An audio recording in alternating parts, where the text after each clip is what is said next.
কাঁচা আম কাঁচা আমের ভর্তা পছন্দ করে না এরকম মানুষ বোধহয় কম আছে। বড় হওয়ার আগেই গাছ থেকে পেড়ে পেড়ে কত যে খেয়েছি সে তার তো হিসাবই নেই। যাই হোক, আম ভর্তা বানাবো তাই আম পরিষ্কার করে ধুয়ে নিচ্ছি। এই তো ছিলে আমি আমগুলো ধুয়ে সুন্দর করে তুলে নিচ্ছি। এখানে গ্রেটার দিয়ে সুন্দর করে গ্রেট করে নিব।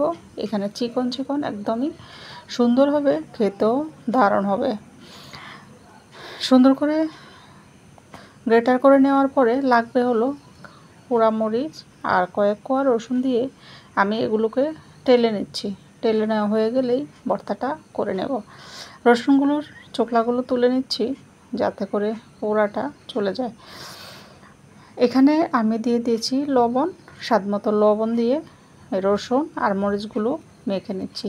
দিয়েছি একটু সরিষার তেল। এখানে ধনিয়া পাতা দিয়ে দিয়েছি, একদম ছোট ছোট করে কেচি দিয়ে কেটে দিচ্ছি। এখানে ভালোভাবে মেখে এখন একটু চিনি দিয়ে দিব। যেহেতু ছোট আম কিন্তু টক বেশি, তাই একটু চিনি দিলে টকটা ব্যালেন্স হবে। দারুণ মজার এই ভর্তাটা এখনই খেতে পারেন যে কোনো